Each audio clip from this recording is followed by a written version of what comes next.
A 35-year-old mother and her 12-year-old daughter vanish from one of the safest cities in America. The stepfather in the story tells police a story so wild that it could be the plot of a movie. Yet police are unable to disprove his account. Police learn that the mother has a bit of a checkered past. But still, leads on this case are few and far between. And since November 22, 2019, no one has seen Amber Aiaz or her 12-year-old daughter, Meliisa Fu. Does Amber's husband know more about the disappearance than he's letting on? Or is his story so incredibly bizarre that it just might be true? You're listening to episode 27 of 1 minute and 43 seconds, a true Unsolved Mysteries podcast.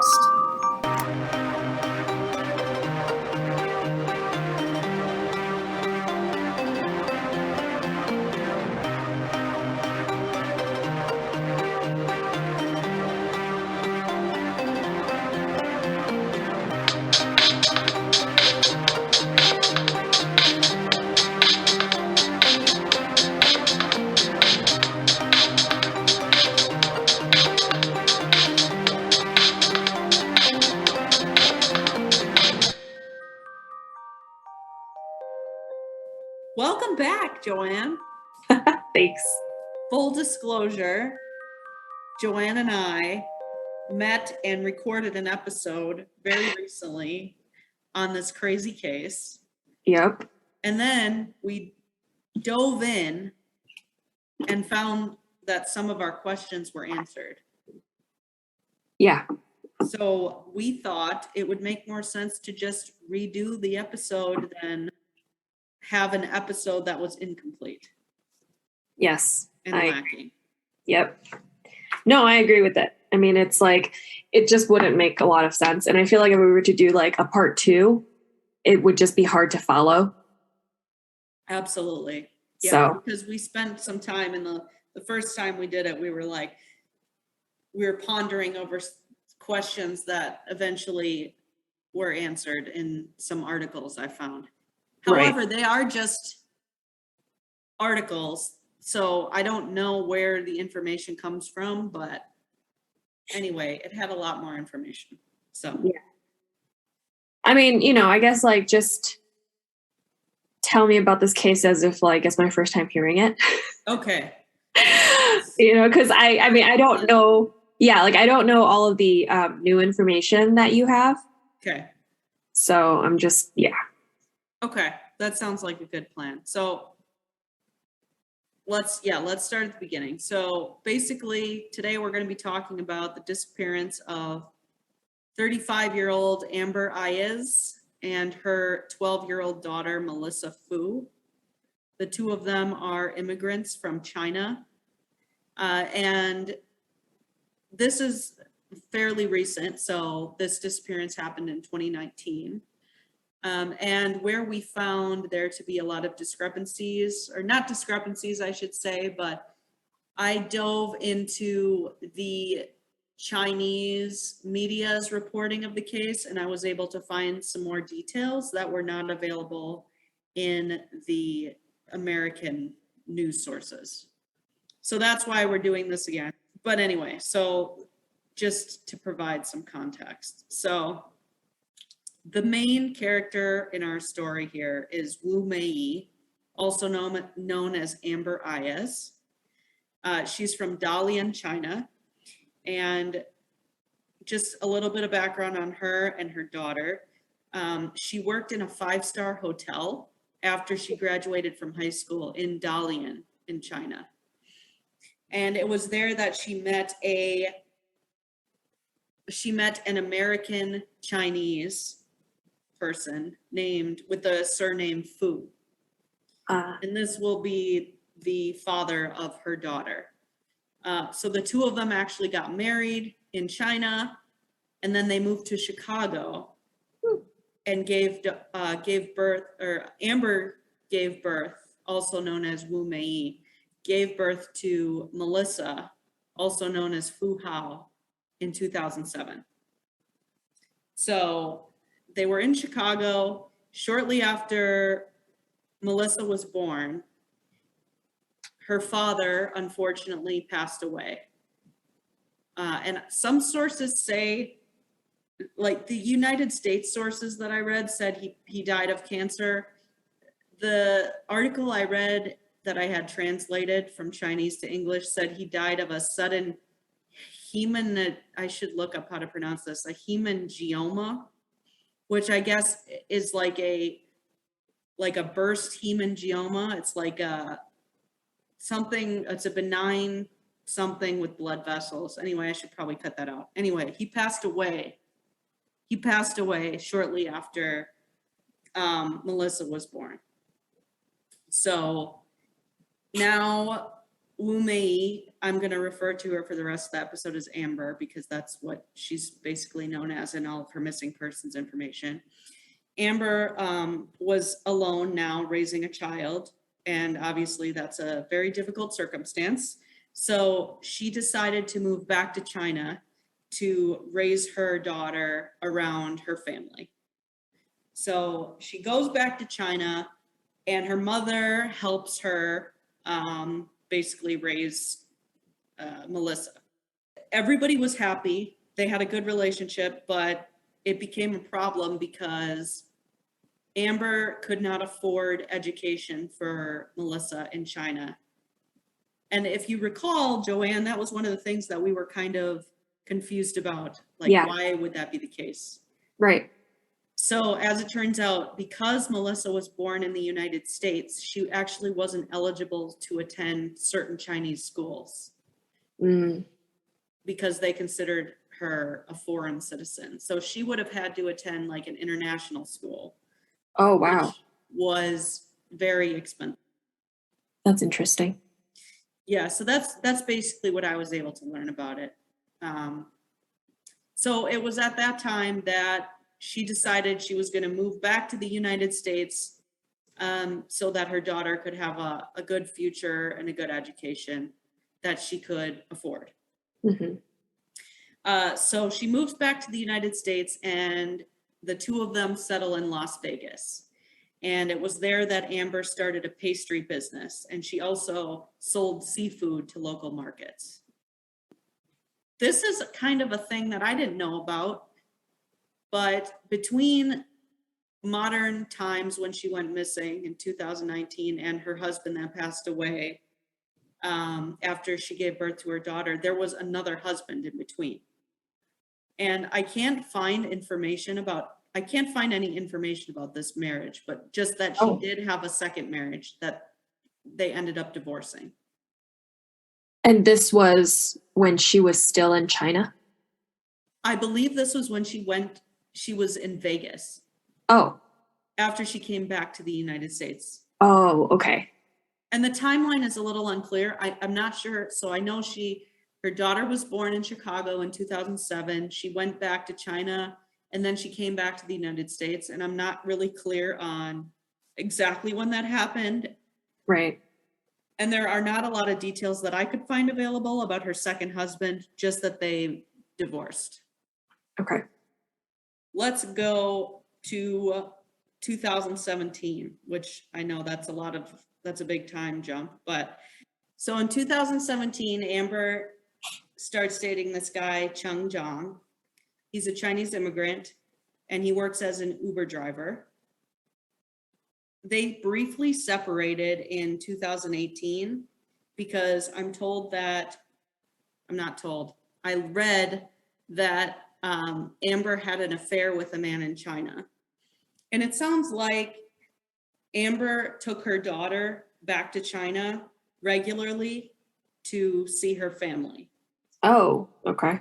So I'm inclined to believe that this affair happened in person in China. Oh, so not just online, which is what we might have thought. Yeah, we thought maybe in the beginning it was online because if she's based in the United States, then that makes sense. But I guess she took her daughter back to visit family, and it was during that time she had an affair. Oh. Yeah. Scandalous. I know. But they got back together in 2018, and they ended up moving to Irvine, California, which is known as one of the safest communities in the United States. So, I mean, from what I've read from locals, it sounds like it's a pretty safe area, but also like they're also eager to keep up their reputation, I guess, of safety. So Oh, so one they're person in particular, one account that I read said like they may kind of like push things under the rug just to keep up their reputation. But oh, that's just a rumor. So that's just something I read on the internet. okay. That's interesting. All right, so why the hell are we talking about these people, right? Okay, great story. There's a Chinese American family. There's a stepdad, a mother, and a daughter. What is the point of us talking about this story? So let's get into the day that mother and daughter vanish. It's a good one. So this is November 22nd, 2019. And so this is going to be from right now on for a little bit. What we're going to be hearing is Zhang's account of what happened. So Amber still in Irvine established a seafood business where she would sell her produce and her seafood to local markets. And she would oftentimes make the trip to Vegas to pick up products that she would then drive back to California to sell at local markets. And this is one thing that some people kind of found to be odd, is like, why are you driving to Vegas to get fresh seafood to sell in California when California is right by the ocean? Mhm. But I guess this is a little more complicated because I guess Las Vegas has a very large seafood market. I guess because of the casinos or whatever. And, you know, a lot of things go into that. It could be that it was coming in from overseas and it's cheaper there. She had established a big customer base in Vegas from being there for so long before she moved to Irvine. So it's possible that she had like discounted rates with certain vendors or certain people. Oh, So that could be one reason. But we talked about this last time. It's a 4-hour drive, just under 4 hours, one way from Irvine to Las Vegas, right. which is crazy. But It is. I mean, think about like gas price and stuff. well, nowadays, yeah. Right. Yeah. Nowadays, yeah, definitely, probably not. But even back then, I mean, still, right? Like, if you were really saving that much money with like vendors and stuff like that in Vegas, then yeah, I guess making the drive makes sense. But that's still like 7, 8 hours That, yeah, trip, that's a like a round trip. Yeah, exactly. that's at least a full day. Absolutely. Yeah. So, I mean, that's still weird to me. And it's just, and it's weird that we don't really know exactly why yet still, like why she did that. You know what I mean? Yeah, it is bizarre. I mean, but I got the sense that this was kind of a routine thing Okay. that she would make trips. I don't know how often, but so November 22nd, 2019, she was on one of these trips to pick up produce. And a lot of times she would bring Meliisa, her 12-year-old daughter, with her on trips like this. And she would also take her daughter with her to like deliver things to customers. But this particular trip, Meliisa did not come with her mother. And so 4:30 p.m. is when this all starts. And Melissa's at home with her stepfather, John, while Amber is en route back to Irvine from Vegas. So according to Zhang, at 4:30 p.m., he hears a knock on the door of their apartment. And he gets up and he opens the door, and it's a man and a woman of Chinese descent that he did not recognize. He doesn't remember much besides the fact the woman was holding something in her right hand. And then he felt a mist on his face, like a wet mist. And the last thing he remembers before passing out was that. And he passed out for hours, allegedly. The sources that I read in the US said, they just say he passed out for hours and he woke up hours later. The one article that I found that was written in Chinese and I translated it, it says he woke up 8 hours later. How did So you know that it's 8 hours? I don't know. So this article that I found, and which I will link on my website, it specifically says he woke up 8 hours later. So I don't know if this was just a detail that was lost in translation or exactly if it was 8 hours later. But that's what I read. Okay. Let's see. Okay. So he wakes up 8 hours later after being knocked out by this mist.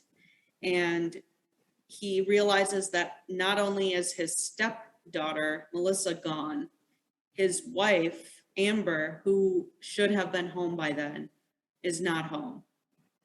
On top of that, he sees a bloody handprint on the wall of their kitchen, and there's blood on the carpet. He finds his wife's car, like parked in its usual spot outside their apartment, and all of her groceries and her seafood and produce is still in the car. And then finally, perhaps the most mind-boggling detail is that Zhang sees a piece of white-lined paper with a handwritten note in Chinese. And the note says that Amber and Meliisa are okay, and they would be home in a few days, but only if he followed their instructions. And if he were to contact police, that he would not see them again. It also instructed him to clean the apartment and act normal. And then finally, a very sinister line, "We are watching you." Creepy. Yeah. So obviously he's dazed after waking up. There's all this crazy stuff going on. And Zhang decides, according to him, to abide by these perpetrators' instructions. So he starts cleaning the apartment. He rips up the carpet that was stained with blood. He replaces it. He repaints the wall where there's a bloody handprint. He ends up calling his stepdaughter's school. She was a 7th grader at the time, and lets them know she was sick and would not be in class. And then she actually impersonates he actually impersonates Amber using her WeChat account, which, for those who don't know, WeChat is a Chinese messaging app, right? It's like, it's commonly used for communicating internationally, I guess. Yep.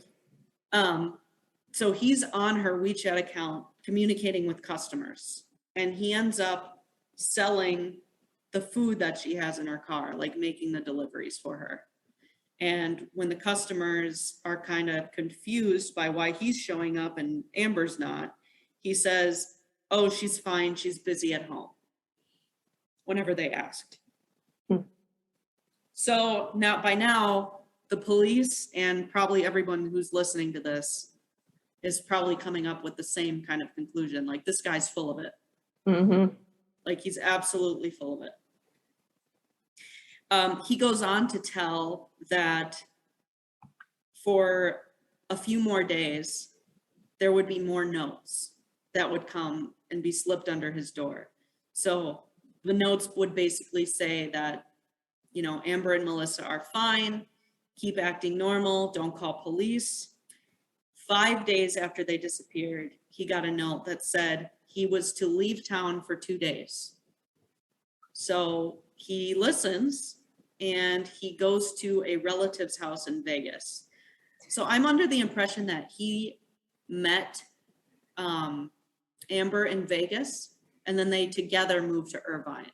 Oh, okay. I was gonna say, like, Vegas again. Like, what is up with them in Vegas? But I guess that makes sense if they like met there, and that's like, where he has family, and that's where they met. That's what I was able to gather. Mm-hmm. So he goes to a relative's house in Vegas, doesn't say a damn thing to this person, whoever this relative is, about his wife or his stepdaughter. When he returns from Vegas, there's one more note that says, they're fine, clean the carpet again, clean the house again, and you will see them Monday. So he does what they ask. He cleans the house because allegedly, supposedly, he thinks that they're watching him. So he cleans the house. He listens to what they say. Monday comes and goes, and he's basically sitting there anxiously awaiting the return of his wife and stepdaughter, or more notes, some kind of update. But nothing else came of it. And he waited several days after this too. And after nothing, no contact, Zhang finally decides to go to the police on December 2nd. So, yeah. Obviously, the police aren't buying this. Because, come on, really? I mean, how convenient for this guy. Your wife and your stepdaughter disappear. You happen to be knocked out for 8 hours. You wake up, you find blood. And what a coincidence. They're telling you to clean up the evidence. So yeah, they're not having it. So they obviously interview him extensively. Okay. Lots of interviews. This guy's story never changed once. He never changed a detail. He kept with the story. He insisted on it. Additionally, the police surveilled him for 24 hours a day over the course of 44 days. And they could not find any evidence that he was doing anything that raised suspicion. So like, for example, they're wondering, is he going to meet somebody like a co-conspirator or, you know, a person he's having an affair with, anything like that. And he just kind of lived his life. You know, he went out jogging, he bought cigarettes, but they couldn't tie him to anything sinister. And they insist he wasn't behaving suspiciously. Furthermore, he actually led the police to evidence that he destroyed. So he took them to like the area he disposed of this carpet that they told him, the supposed kidnappers told him to get rid of. He took the police to that. And the police were able to test the blood on the carpet and they found it to be Amber's blood. So not looking great for Amber. Melissa's blood, I don't believe they found any of that, but the blood they found was belonging to Amber. And another thing that kind of raised eyebrows is that Zhang had a cut on his left thumb. So they asked him about this and he said that it happened while he was cutting meat. And he even demonstrated to them exactly the movement he made and how it happened. I'm going to pause there. Do you have any thoughts before I continue? Because I feel like I just got done talking a lot. So please, if you'd like to weigh in, I will pause for a moment. Okay. Yeah. I do have thoughts.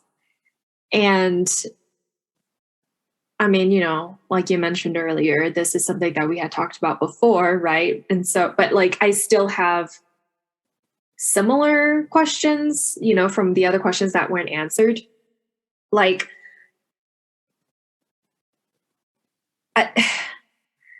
like WTF? Well, yeah, that, because it's crazy. But also, how did, like, I guess, okay, this might be like, I don't know, like a dumb question or whatever, but how did he know that they were Chinese for sure? Like the people who came to the door and sprayed him with something? That's your question? Well, that's one of them. That's my question. Well, if you open the door, I mean, aren't you going to be able to see what the people look like? I mean, he saw what they looked like. He was able to describe them to an extent. Yeah, but I mean, East Asians, not all Chinese people look Chinese, and not all Japanese people look Japanese, and not all Korean people look Korean. Yeah, you're probably, I mean, you're, You know, I like, get it. I feel like it's a little misleading just to say that they're Chinese for sure, or that they're of Chinese descent. Well, I assume that that's his Right. For him to say that. impression. Yeah. Yeah. For him to say that. And it's like, okay, you know, so there's that. But then also, I think it's really odd that Chinese media has more information than we do here, even though the crime was committed here. I agree. That is very bizarre. Like, And why? I don't know why Like, too. how? Yeah. Like, how does that even work? Like, does the Chinese media, were they able to contact Zhang and talk to him? Were they able to, like, who did they talk to get all of this information? Right. And then the other question I have is, how is it that this crime that's happened here not have as much info from, I don't know, news sources here? Or is it because the FBI doesn't want to provide more information? But I feel like a part of why this is a mystery is because we don't have the information.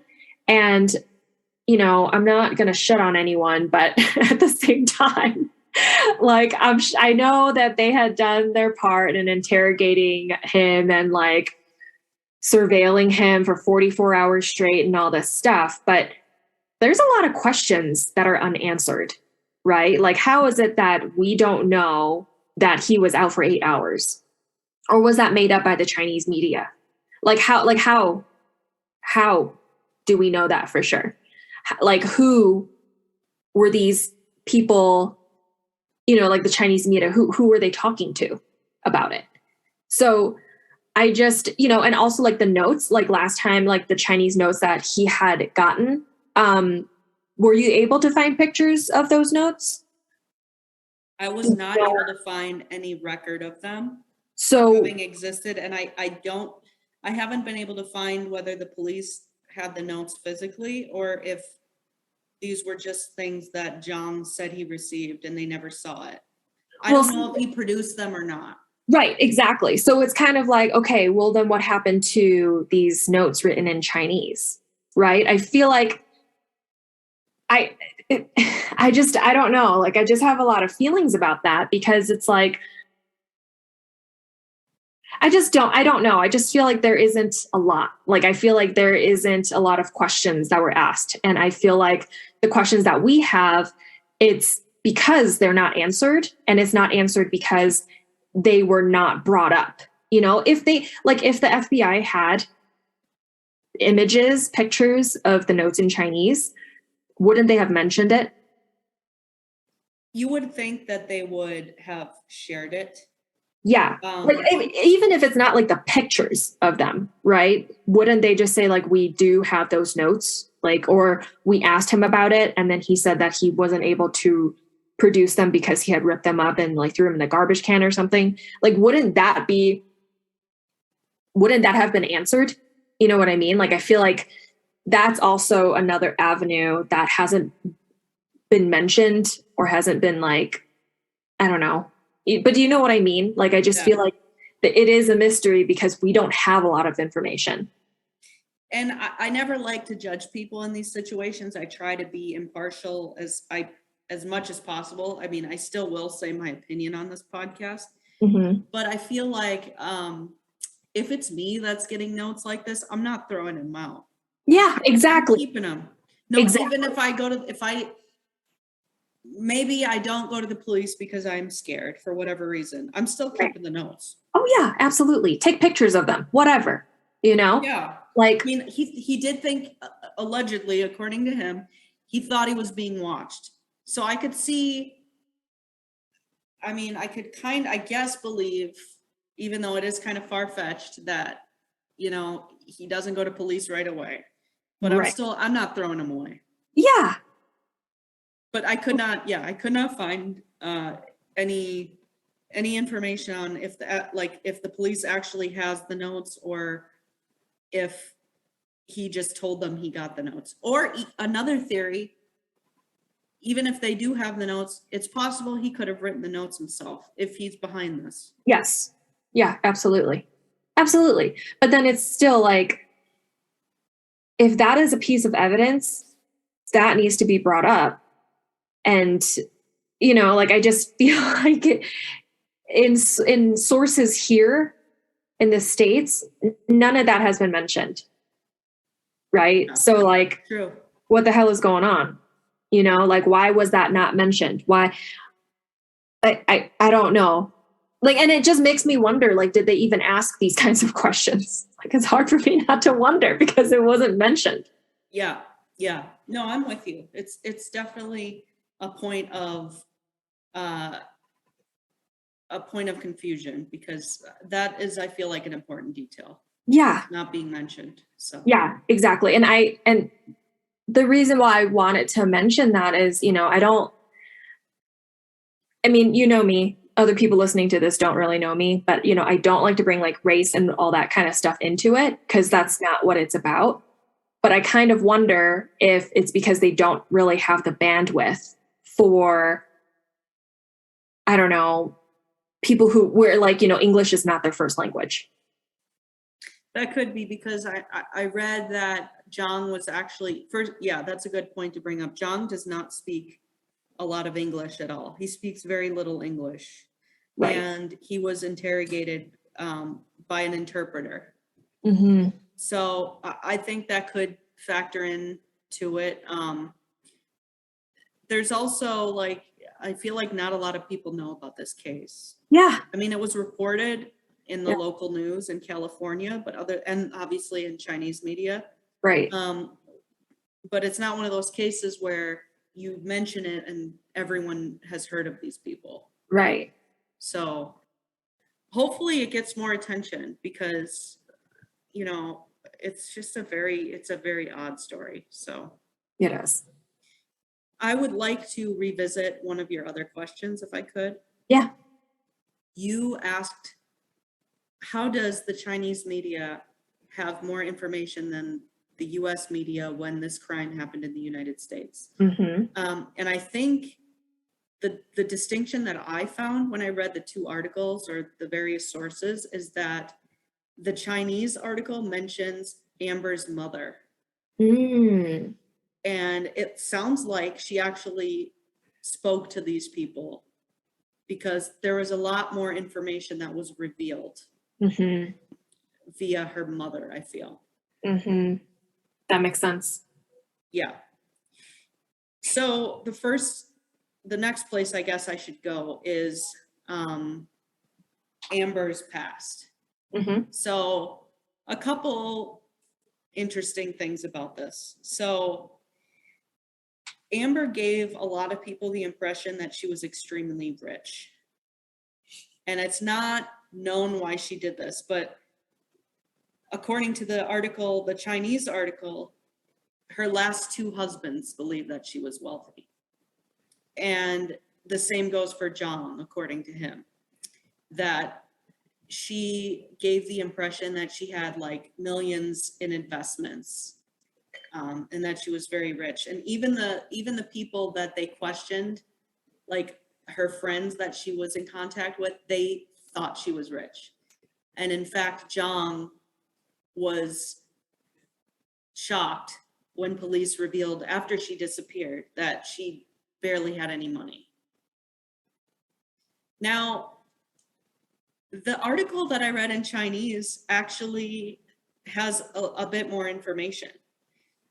It says that a few days before she disappeared, she called her husband Zhang and told him to use her bank card to transfer $300,000 to their joint bank account. So she called him, asked him to transfer $300,000 from her personal account to their joint account using her card. According to Zhang, Amber had mentioned to him that after they moved to Irvine that she wanted to buy a house. So he thought that she wanted this to happen so she could buy a house. So he listened to what she said. But obviously because she was not rich, the transfer didn't go through. Mm-hmm. So after that, Amber allegedly wrote a check for $300,000. And I think you could know the outcome of that. Mm-hmm. The check did not go through. So the question that's asked by this article is, if she knew that she didn't have this money, what is the point of asking her husband to transfer the money? And why would you write the check if you know it's not going to go through? Right. So did Zhang know about her writing the bounced check? That I'm not clear about. The article I read just basically says she asked her husband to transfer the money. He tried to do it. It didn't go through. And then it just says she wrote a bad check. After the transfer didn't go through, she wrote a check and it was still unsuccessful. Okay. And Yeah, I was just wondering. The police discovered that she only had a few $100s in her bank account. Yeah, so I was wondering about whether or not her husband Zhang knew about her writing the check, because it's like,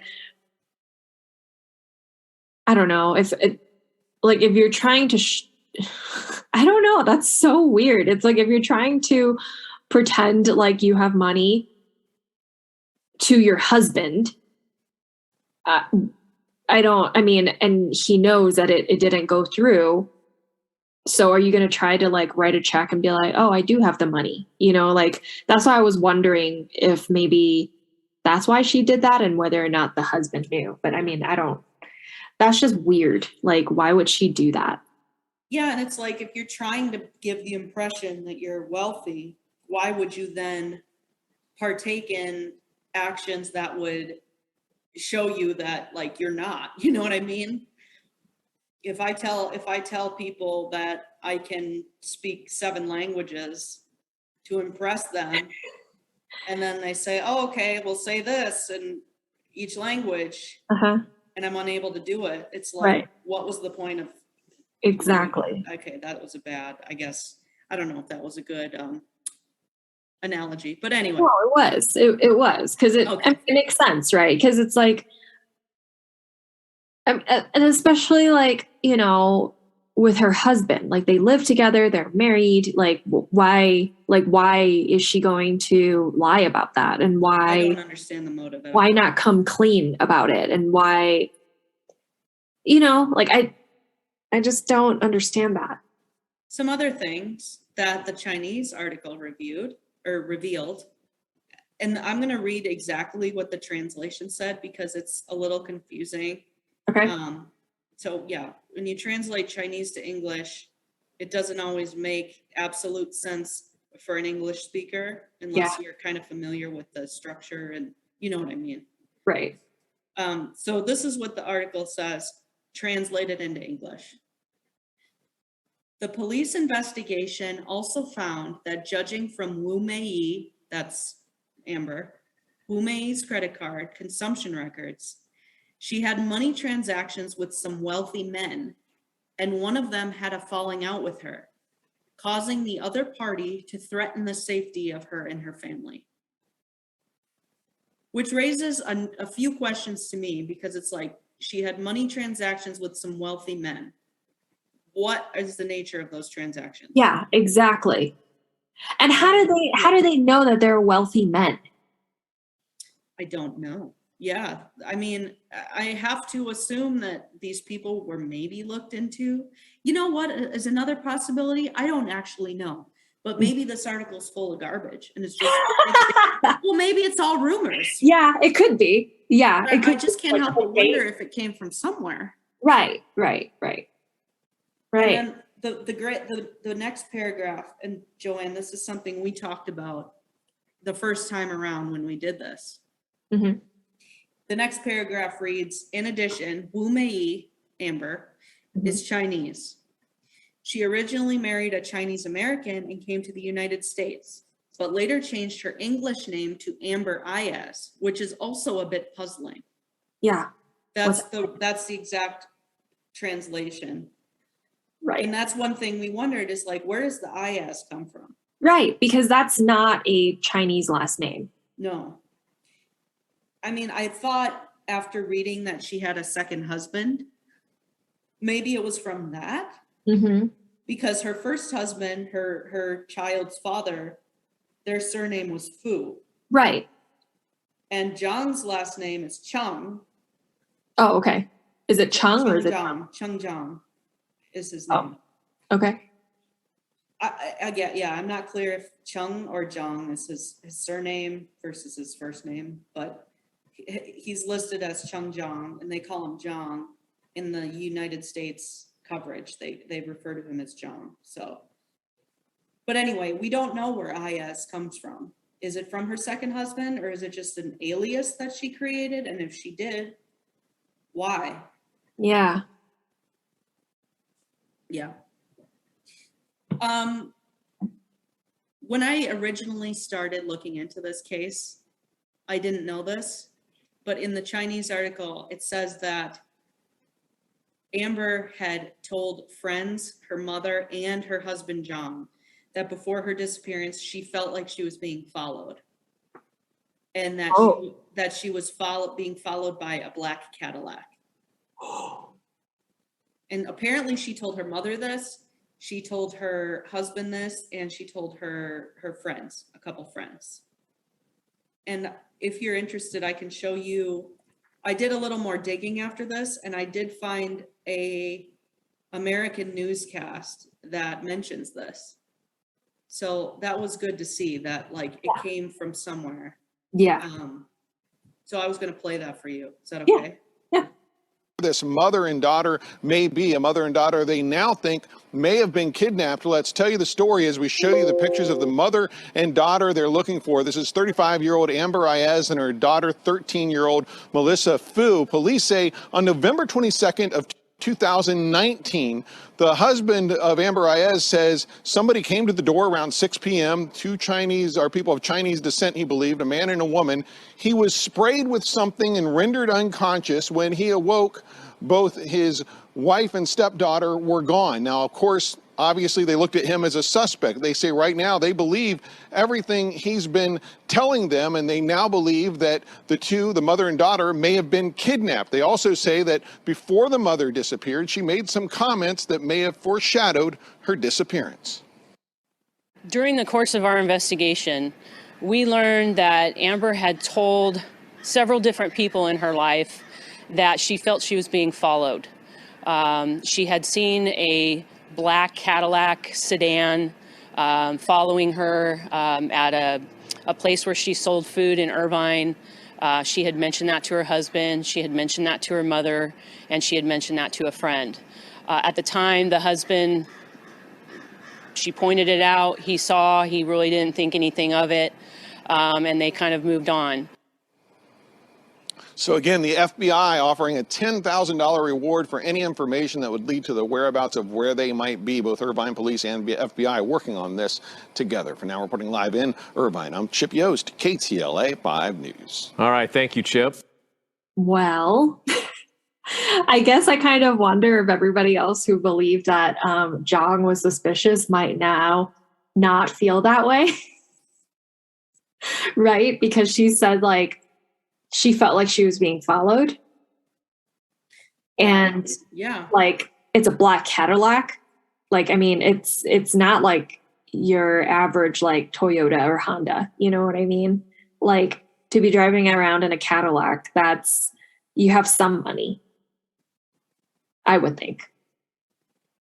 yeah.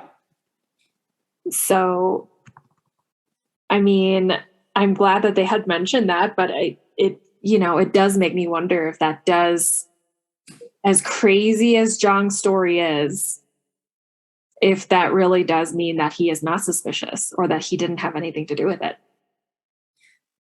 Well, yeah, I 100% agree with you, but let me give you a couple more details that I did learn in the article, the Chinese article. Okay. As I've been calling it, because I felt that it was, this is not something I read in the US media. Mm-hmm. It turns out the family was a little wary about Amber being with Zhang. Oh, really? Yeah. So apparently Amber's mother, she learned from her granddaughter, Meliisa, that Zhang was not good to her. Was not good to Meliisa or Amber? Meliisa. Oh. And it says also that the mother, she's referred to as Ms. Zhang. I don't understand these people's surnames at all. Anyway, I'm just going to call her Amber's mother. Okay. So, because I find that it's going to be less confusing. Okay. But according to her, Meliisa did not like Zhang. Mm-hmm. And so therefore she, Amber's mother, was not really optimistic about Amber and Zhang's relationship. And apparently she says she didn't like Zhang either. And she's quoted as saying, "I think he doesn't even understand basic manners." Oh. And she also goes on to say that Amber fought with Zhang. She told reporters that she wasn't very happy about the relationship that Amber had with Zhang, but she felt helpless. And apparently Amber had also complained to friends that her and Zhang fought a lot. And allegedly this was because Zhang wanted to have a child with Amber. Oh. But Amber did not want to have any other kids. And it's interesting, the Chinese article says that Amber said that after she gave birth to Meliisa, she gained a lot of weight and, quote, would never have another child. And that apparently Zhang was angry about this. So I know it's a mess, right? I mean, and I know we just got off this, like, well, maybe, okay, Zhang's story sounds crazy. Uh-huh. He probably did it. And then we went from that to, well, she might have been being followed and she lied about her financial status. Mm-hmm. And she could really have been abducted. Mm-hmm. And now we're back to Zhang. Apparently they fought a lot and apparently Meliisa didn't like him. So one has to ask, Joanne, if Meliisa and Zhang were alone while Amber was out and on her way home, did something happen between the two of them that he then felt the need to escalate further? Now, there's evidence something happened to Amber in the home because her blood was found. Mm-hmm. But that's pretty much the extent of it. Right. And what do you make of him communicating with her customers, calling his stepdaughter's school and saying she was sick? Do you think that's suspicious, or do you think, hey, he's just trying to act normal because he's scared that these alleged kidnappers are watching him? Yeah. I mean, based on his story, that's what makes sense. You know, like he's being watched, quote unquote. So based on his story, it's kind of like, yeah, you know, I'm just trying to make things as normal as possible and all this stuff. Did you find anything of like what the friends thought about their relationships other than like, you know, Amber telling her friends like that they fight a lot? That's all I could find. Just that she complained that she fought a lot with him. And part of the reason was because he wanted to have a kid and she didn't. Correct. That's basically all I could find. Okay, side note here, it's like these are the kind of conversations that you have before you go and get married. Like if you are not going to want to have a kid and you're going to want to be with someone who does want to have a kid, like that's a conversation. That's going to cause a rift. Yeah, you have to have a conversation and I don't know, some sort of resolution before you even think about like actually committing to this person is what I want to say. Anyway, this is complicated because in my opinion, while it's very valid, like the kind of stuff that like family members of victims and what they have to say, it also depends because everybody has their own biases. True. Like, I just want to know, like, what was it about Zhang that Amber's mom didn't like? What was it about Zhang that Meliisa didn't like about him? You know, Apparently like, he didn't even understand basic manners. well, yeah, but that's still, Specifically, yes. yeah, It's vague. I get you. exactly. Like, I feel like this is kind of, you know, like a blanket statement. And that doesn't, and I say this, like, I'm not, you know, I'm not on anybody's side about this, right? But I mentioned this, like, in our first recording, I had mentioned this, and this actually reminds me of that again. It's the Netflix show, The Staircase, Yes. not the HBO one, the Netflix one. Yes. Because you had said the HBO one is kind of like a reenactment, whereas Yeah. the Netflix is a more documentary style. Yes, exactly. Because the HBO one is like dramatized, you know, they don't have the actual people in it and whatever, but the Netflix one, it was filmed at the very beginning. Like the night of the incident that had happened, this film crew was there recording the whole thing, recorded, you know, the person, the defendant, essentially, their family, the I know the deceased family, the police, you know, all of this stuff. Like they did a really comprehensive, in my opinion, I guess, story of this whole thing, and they filmed it and everything. I mean, it's really, really good. Yeah. And one of the things that can swing you to one way or another is, I mean, just a very quick synopsis of what The Staircase is about so that we have a better understanding of it. Yeah. And also, I don't want to steer away from, you know, what we're talking about with Amber and Meliisa. Sure. You know, this isn't the point, but Michael Peterson is an author, and he was accused of murdering his wife, Kathleen. And this whole thing, the Netflix series, The Staircase, shows, you know, the different sides of like all that's happening.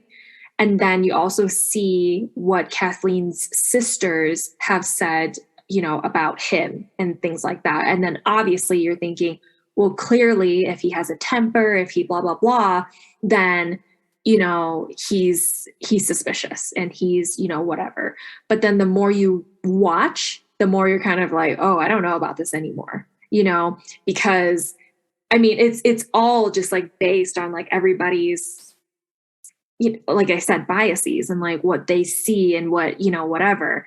So, you know, which is why to me, like, it's more important to hear like specifics about why Amber's mom didn't like Zhang and why Meliisa didn't like Zhang.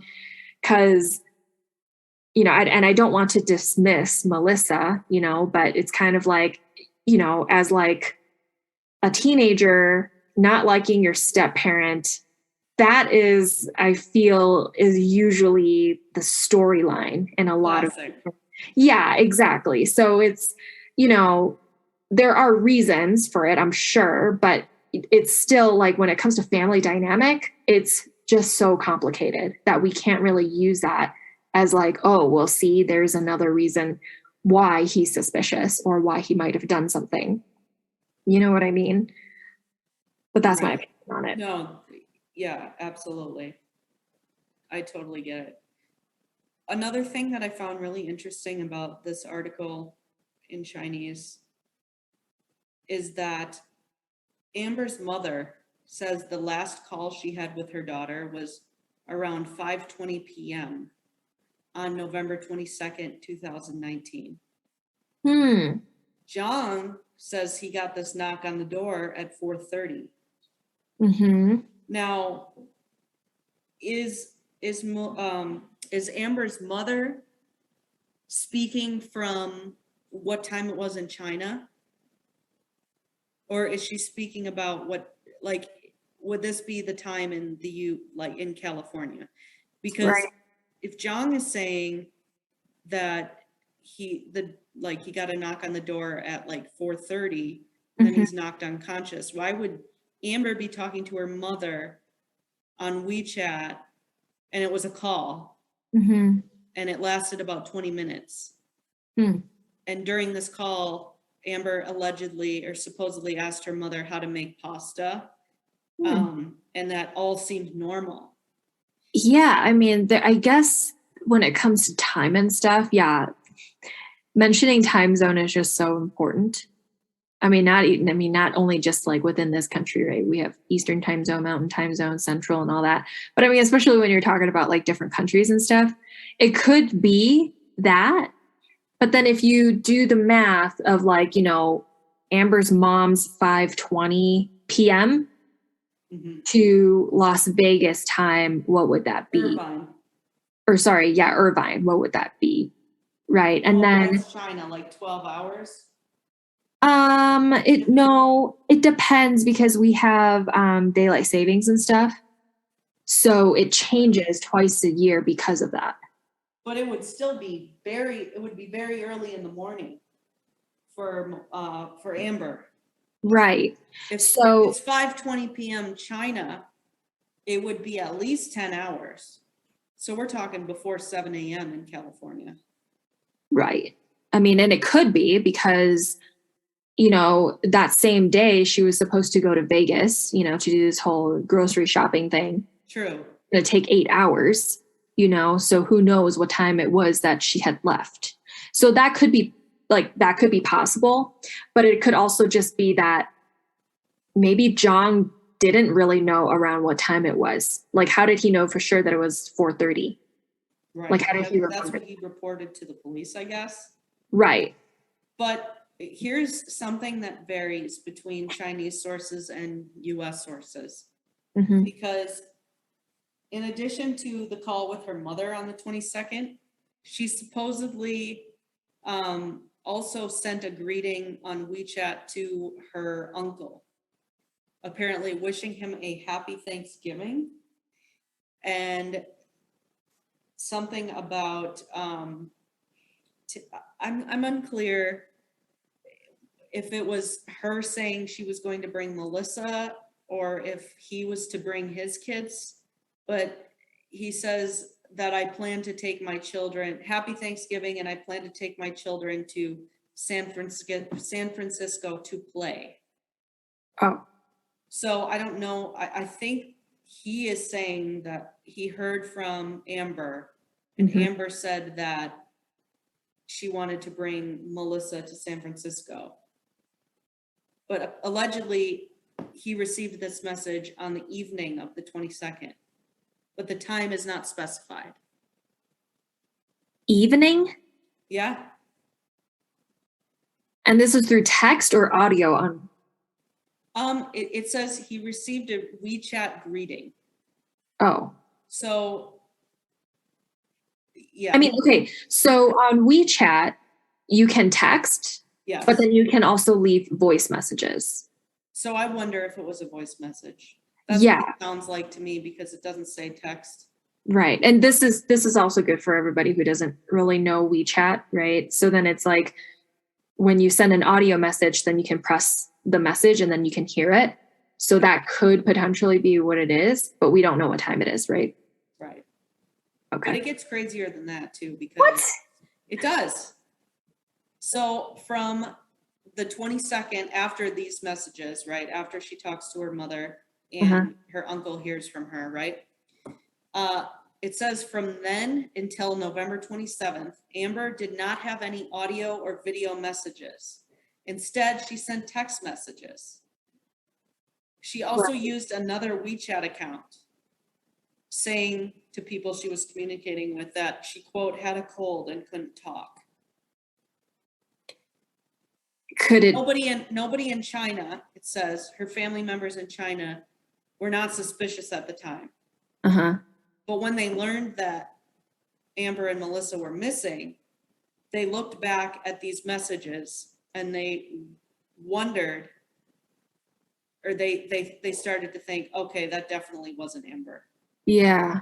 So was it, I feel like Zhang, because we already know Zhang was on her WeChat Mhm. faking that everything was normal with her, Right. like her customers. Right. Is he doing the same thing with her family? And why is that not clear in the article? Because if he's confessing everything to police, like, yeah, I was trying to act normal like these people asked me to. And that, so I communicated with her customers and her family. That should be a known fact. Yeah. It shouldn't be this like area of confusion.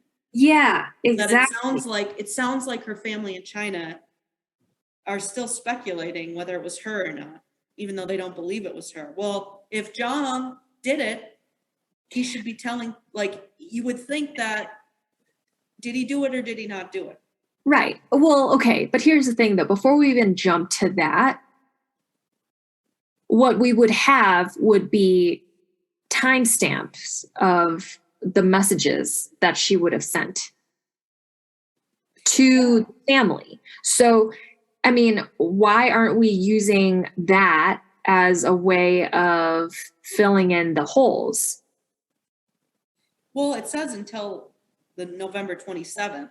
So they're alleged to have disappeared, or at least have been last seen on the 22nd of November. Right. And But it says that these messages continued until the 27th.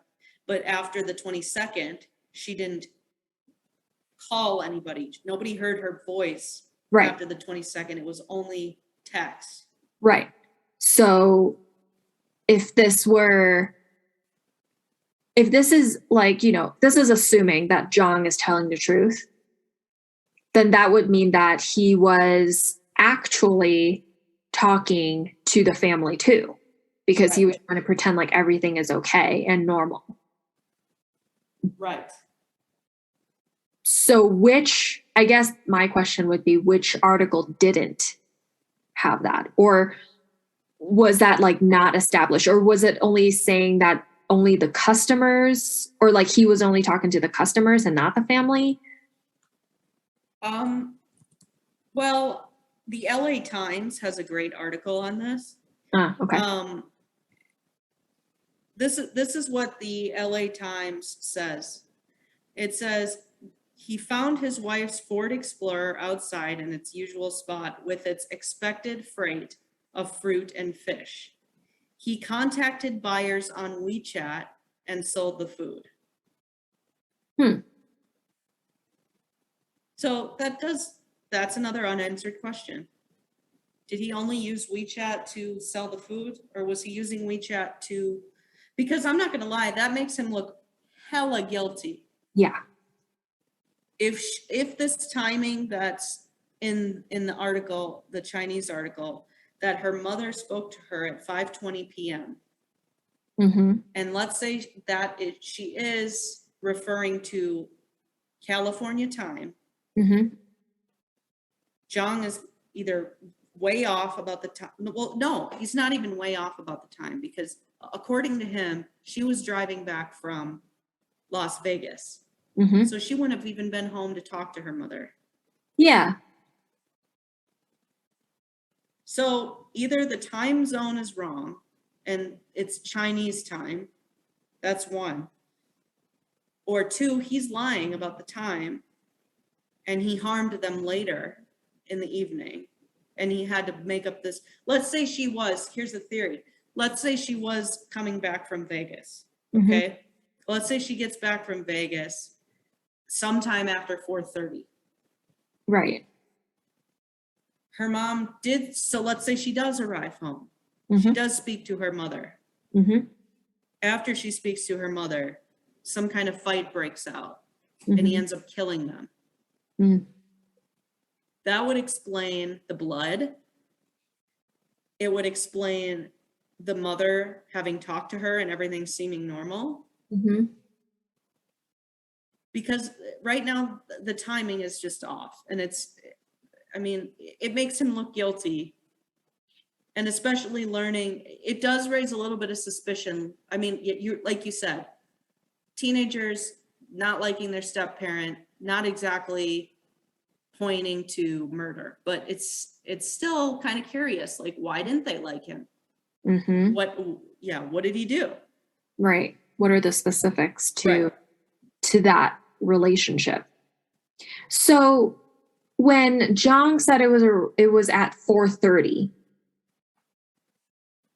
didn't you mention at some point that the FBI said that they were missing around 6? Yeah, so that's a great question, because the FBI's information.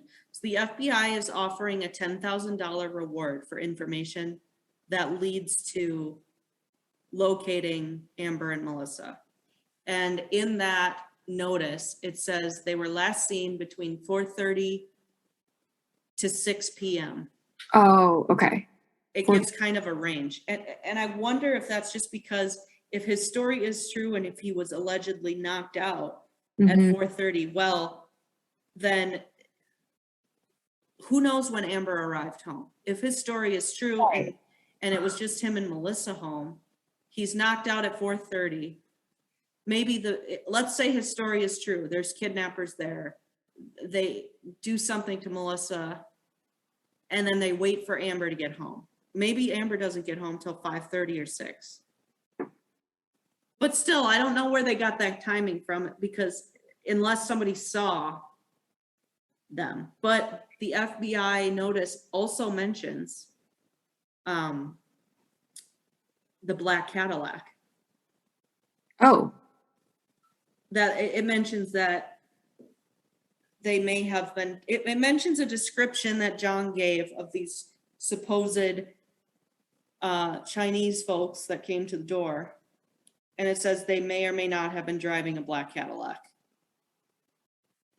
So that begs the question, they must have gotten that from what Meliisa told her mother and Right. friends. And right. Interesting. Yeah, I mean the time.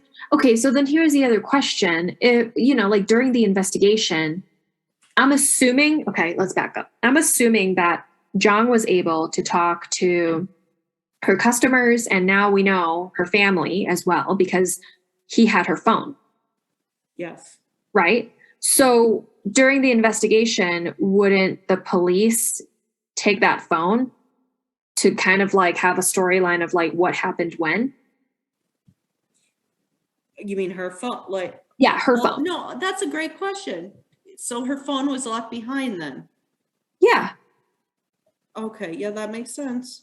But I mean, if that were the case, like, like all of these questions that we have, I feel like they would be answered if we just had a timestamp of what happened when, who does she talk to when, and for how long. But I mean, for us to even have these questions is kind of weird to me because her phone was left behind. We know that Zhang was using it to quote unquote pretend like everything was normal. Why are we questioning the timestamp stuff if we have that information on her phone? Yeah, I see what you're saying. I know that sounds silly, but the fact that he communicated via WeChat to her customers, I didn't even stop to think about her phone. I don't know why, because he would obviously need her phone Right. to do that. Can you talk to people on the web with WeChat? From what I understand, it's just a mobile app. But Yeah, that's what I thought too. yeah, because you need to have, the thing is with WeChat, you need to have a phone number to sign up for it. Yes, that's right. And I mean, nowadays you can like make up a phone number and whatever, maybe just like do that or whatever. But they have a lot of like, the security to get through if you like forget your password and all that stuff is ridiculous. I've tried that before and it's not fun. Well, hold on. I just looked it up and they say WeChat for web. Well, I don't know. I'm clicking it right now. Again, they should be able to tell these things. Right. They should be able to tell whether messages were sent from a mobile phone or from a web app. So I clicked, hold on. This is what it says, I just looked up WeChat on Google, and it says WeChat for web, and it says, please visit on computer browser. So I just click the link, and this is what we get. It's a QR code. So you need your phone to do that, right? Exactly. It says scan to, it's literally just like a QR code, and then underneath it's scan to log into WeChat. So yeah, She must have left her phone behind then. Right. Again, these are facts that would be easily, it's just if those details exist. Exactly. I haven't heard.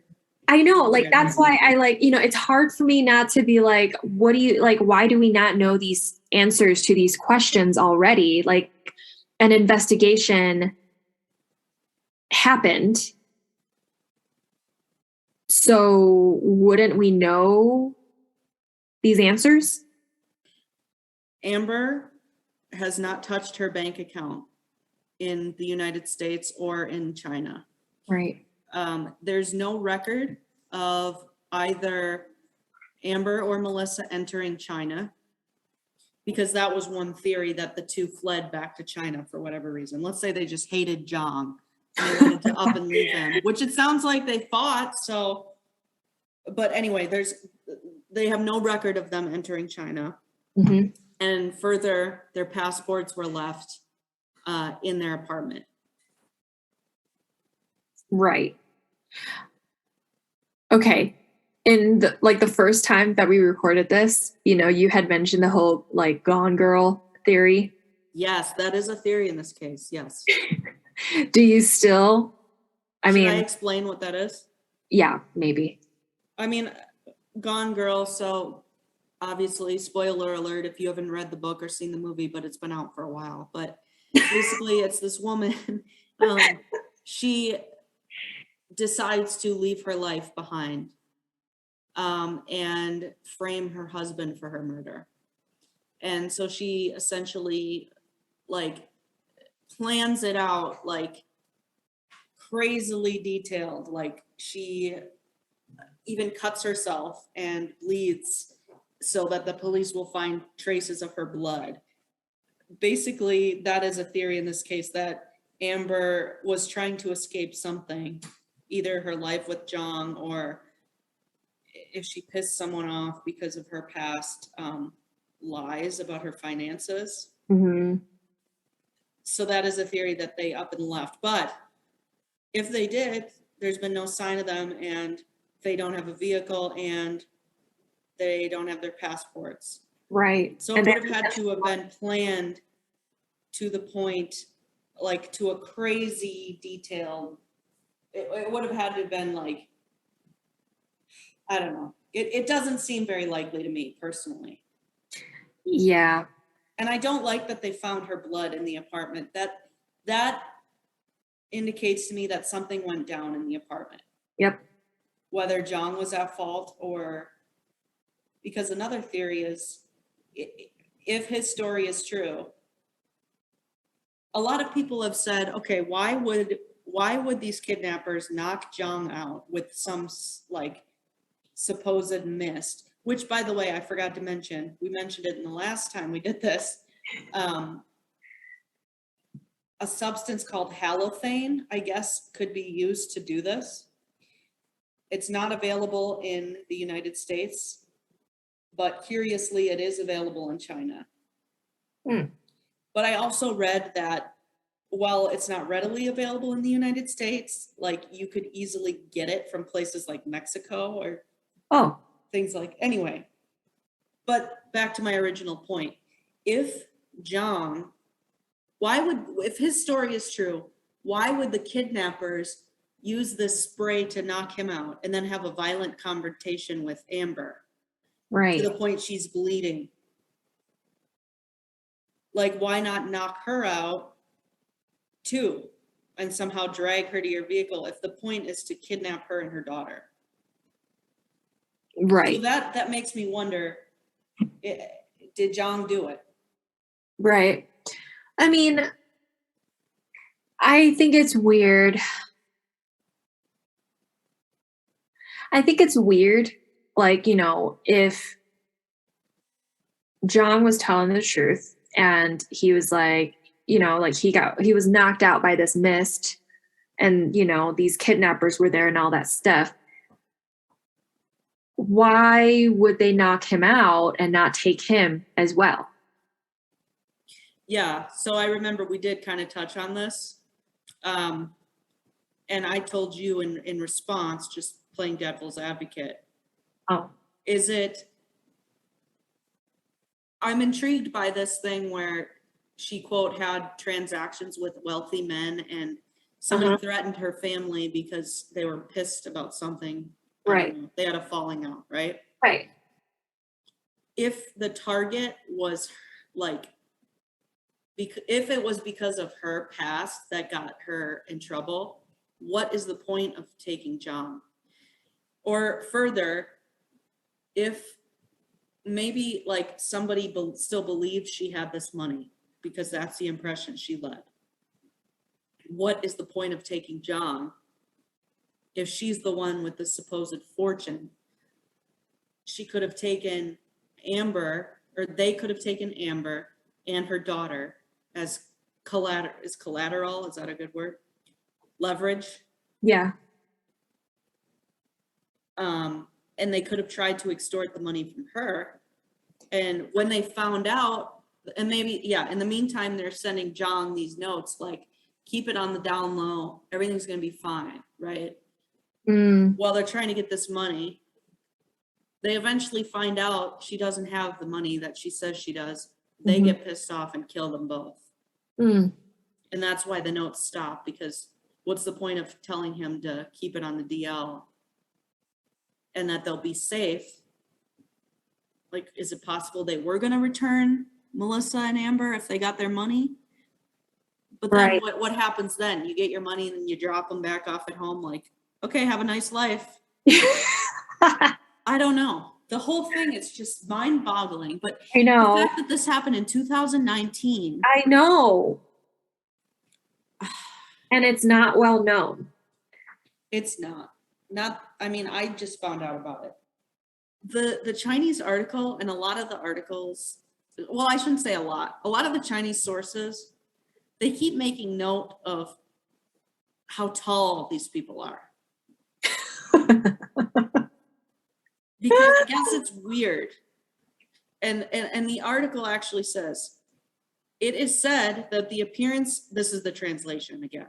Okay. It is said that the appearance of the mother and daughter is very distinctive among the Asian population. They are both very tall and strong. The mother, Wu Mei, Amber, is 5 feet 9 inches. And then it says her weight and her hair color and eye color. And then it says she was last seen wearing a black top, a black vest, black sweatpants, and light colored shoes.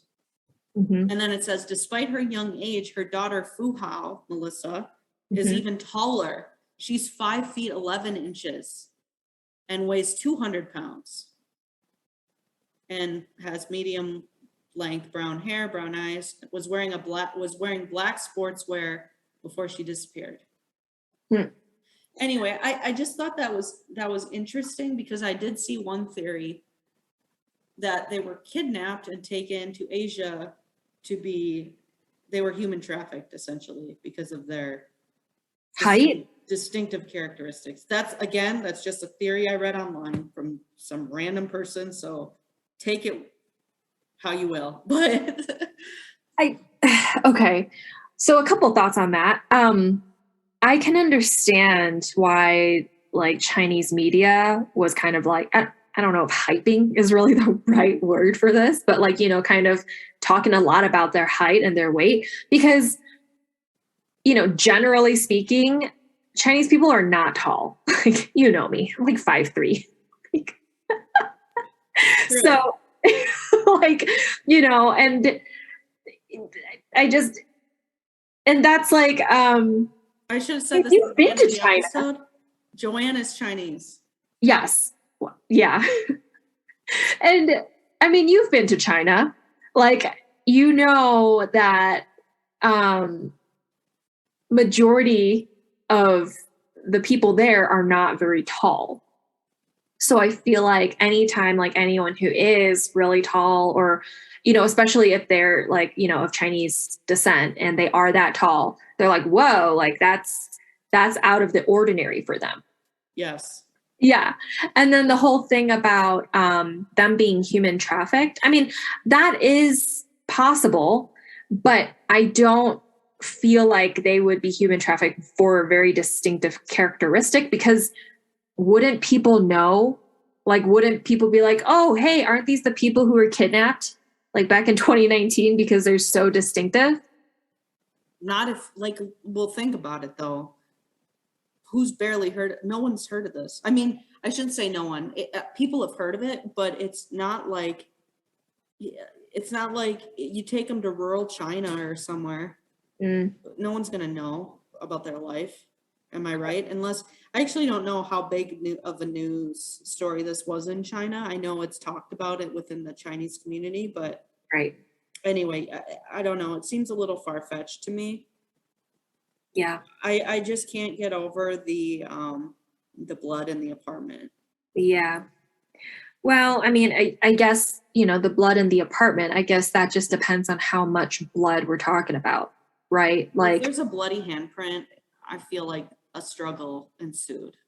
uh, I don't think she just happened to cut herself one day and that's the blood that they're, you know what I'm saying? see, this is what I mean. Like, and I think we talked about this in the first time that we had recorded this, but it's also like, where are things at, right? Because Right. like I don't want to actually imagine this, but I want to be able to, based on the information that we have, be able to imagine like what actually happened in the apartment. You want to picture where things are located. Yeah, You can exactly. kind of Like, understand how close things were, and yeah, totally. exactly. And like, okay, so the living room, there was blood in the living room. I don't know how much blood there is, but it was enough for Zhang to cut it up and then replace it, Right. or replace the carpet. But then it's like, okay, well then from the living room, where is the kitchen? I mean, okay, if there was a struggle and it was happening all there in the living room, how would she be able to go to the kitchen and put our bloody handprint on the kitchen wall? Right. I just, like, these are the kind of questions that I have as like, Just all these little things. Yeah, that Yeah. it's like right. And helpful. Yeah. right. And I don't know, maybe some people will be like, I don't know why that matters. But to me, it's like, I want to be able to like envision like what might have happened and what is plausible and what isn't plausible, Right. So. No, I get that totally. I think that exhausts the information. Do you feel like there's a lot more information? There is. I feel like this was a really good discussion, because I Yeah. feel like that Chinese article, I found it to be so interesting, and I'm going to link everything on the website and show photos and stuff like that. But it's so fascinating. There's all these little details. It's just a bizarre story. Everything from the craziness of the kidnapping and the spray, Mm-hmm. to the fact she lied and said she had all this money. It's like, what was the point of that? Mm-hmm. It's a good story. I mean, I hope that one day something comes of it, but I'm going to be honest. Let's talk final theories or best guess. Mm-hmm. I know it's hard.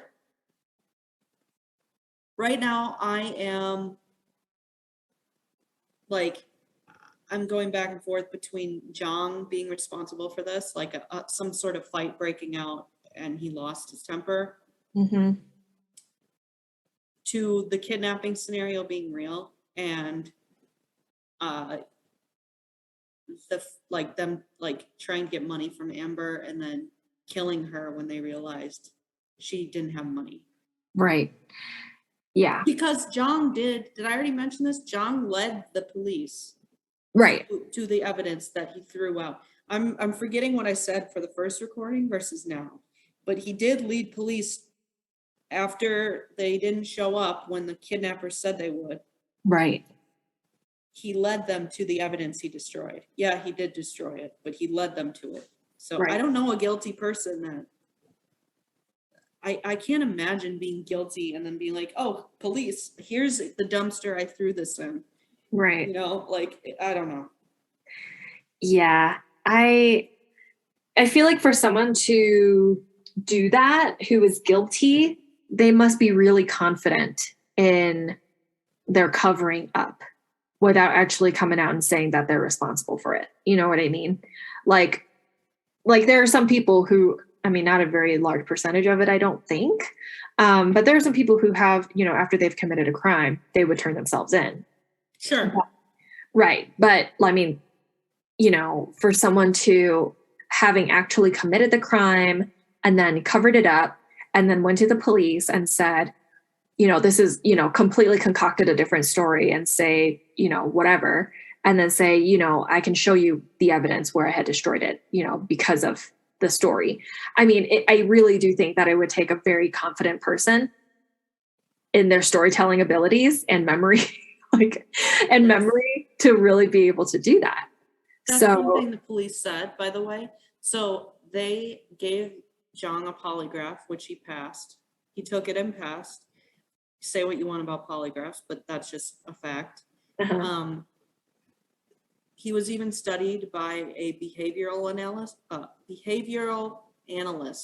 Mm-hmm. from the FBI and was found to be normal. I don't know, normal, I guess, non-deceptive, whatever you want to say. Yeah. And they've also said that it would be difficult for a trained actor to reiterate the same exact story that Zhang did without wavering. Mm. It would be hard for an actor to do that, let alone a normal, like, regular person. Mm. So, yeah, he's either,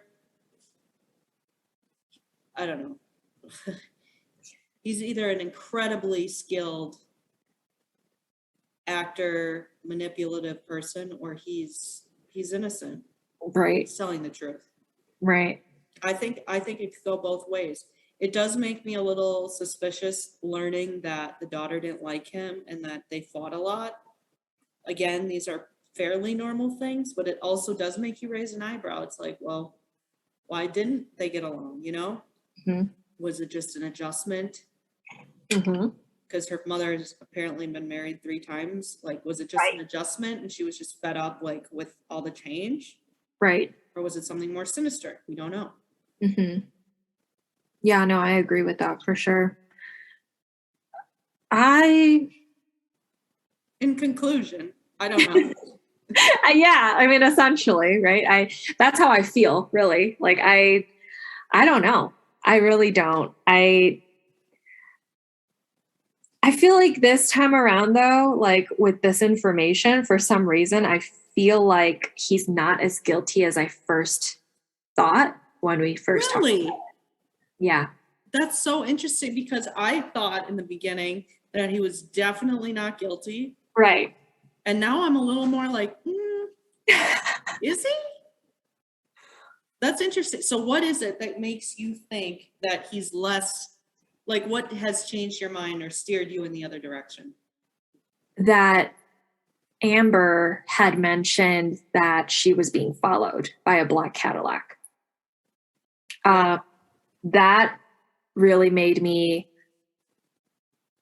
pause and think otherwise, because, and you know, that plus what, you know, the evidence where you said that they had found in like her not bank statements, but transactions where she had transactions with like wealthy men or something like that.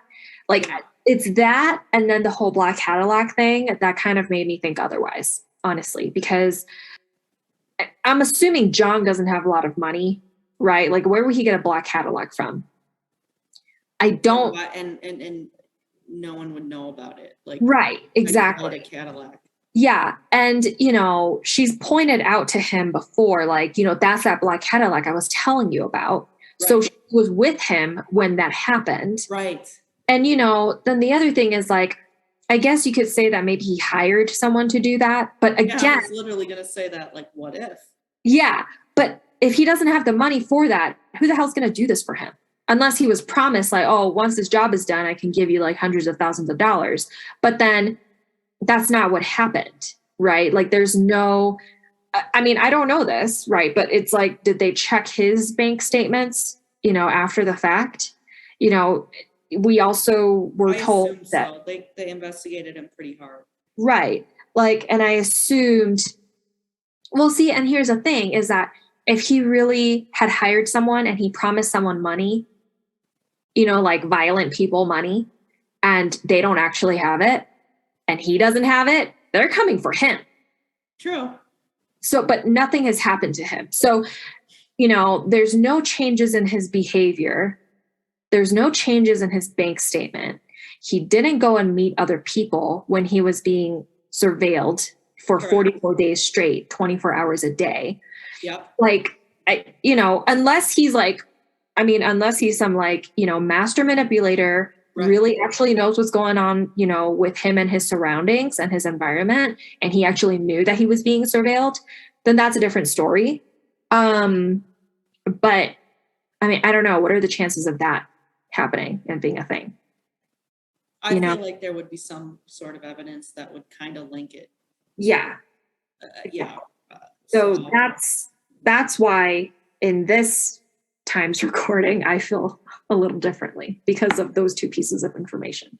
No, I get it. Totally.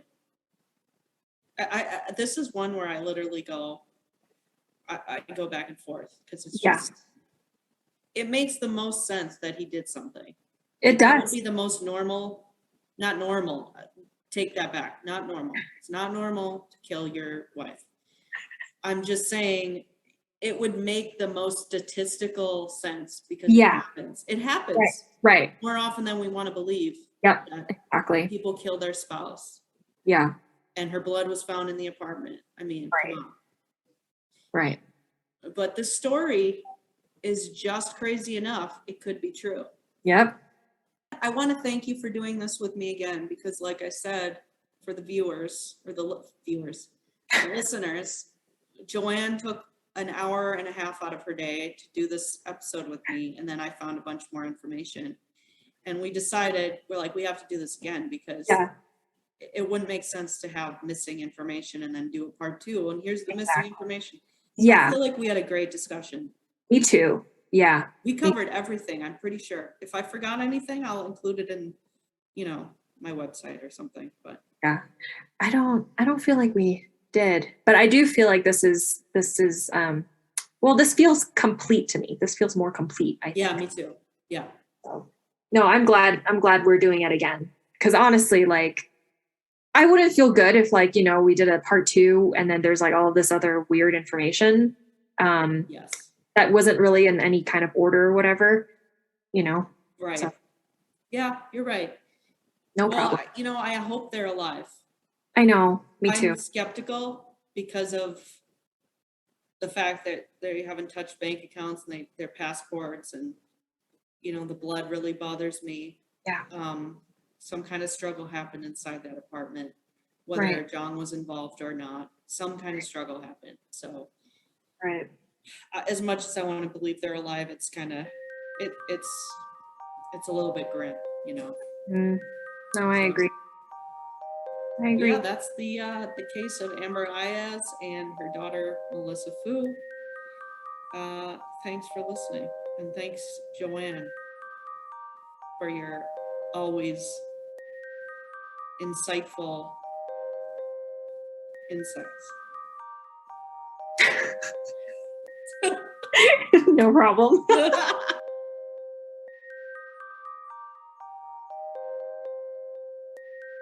The FBI is investigating the disappearance of Amber Aiaz and Meliisa Fu as a kidnapping. Amber, also known as Mei Wu, has black hair, brown eyes, weighs about 180 pounds, and is 5 foot 9 inches. Meliisa Fu has dark brown hair, brown eyes, weighs about 200 pounds, and is 5'11". Both women are of Asian descent.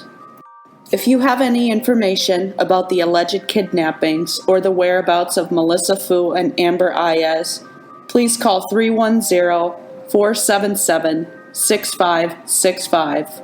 You can also submit a tip anonymously at tips.fbi.gov. That's tips.fbi.gov.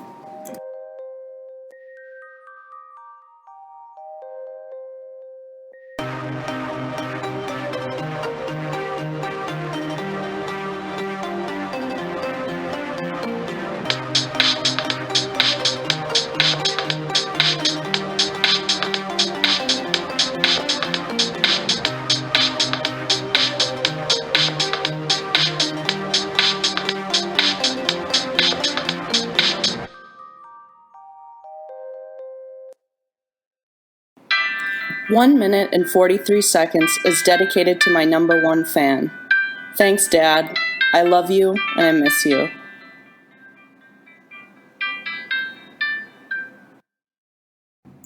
This podcast has been approved by Skipper the Cat. Right, Skippy?